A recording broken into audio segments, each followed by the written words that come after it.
और वहीं यूपी चुनाव को लेकर एआईएमआईएम चीफ असदुद्दीन ओवैसी ने एक बड़ा ऐलान किया। ओवैसी ने कहा कि यूपी में बीजेपी को रोकने के लिए गठबंधन के लिए तैयार है। ओवैसी ने कहा कि गठबंधन तभी होगा जब बराबरी का रुतबा दिया जाए।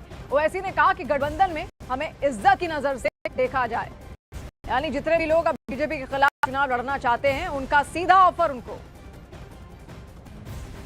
पार्टी दोबारा बीजेपी को उत्तर प्रदेश में आने से रोकने के लिए हम अलायंस करने के लिए तैयार हैं, बशर्ते के उस अलायंस में हमको इज्जत की निगाहों से बराबरी का रुतबा दिया जाए।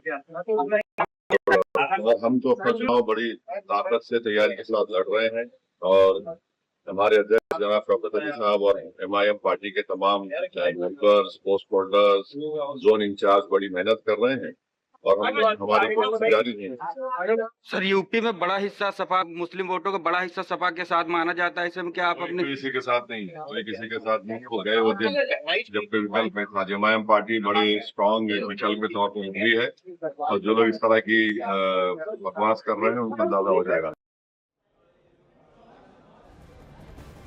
अब देखिए, उत्तर प्रदेश से पहले बिहार विधानसभा चुनाव में एआईएमआईएम की एंट्री ने राजनीतिक समीकरणों को काफी हद तक प्रभावित किया था।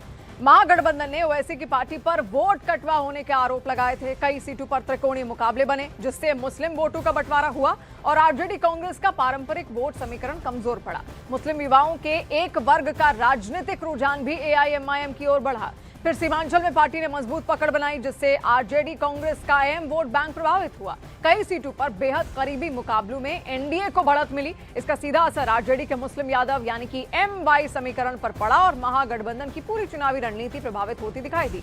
ओवैसी की एंट्री को लेकर समाजवादी पार्टी ने क्या कहा है वो भी आप देखिए।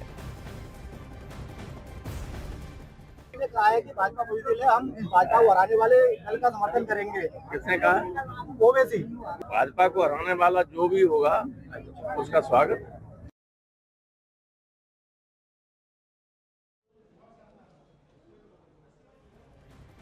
तो देखिए, अब उत्तर प्रदेश का रण यहां पर शुरू हो चुका है और ऐसे में मुस्लिम वोटों को साधने लगातार कई रैलियां खुद एआईएमआईएम चीफ असदुद्दीन ओवैसी की ओर से भी यहां पर की जा रही है। और जब उनसे सवाल किया गया कि ये जो मुस्लिम पक्ष है उनका जो वोट बैंक है वो ज्यादातर अखिलेश यादव की तरफ झुकाव रखता है, तो उन्होंने सीधे तौर पर कहा कि वो दिन अब गए और ऐसा कुछ भी नहीं है। अब मुस्लिम वोटर्स खुद तय करेंगे कि आखिर उनको कहां पर जाना है। और ऐसे में उन्होंने एक और ऑफर दिया है उन तमाम पार्टियों को जो बीजेपी के खिलाफ चुनाव लड़ना चाहती हैं। उन्होंने कहा कि हमें सम्मान दीजिए और आप हमारे साथ आ जाइए, यानी कि हम गठबंधन करने के लिए पूर्ण रूप से तैयार हैं।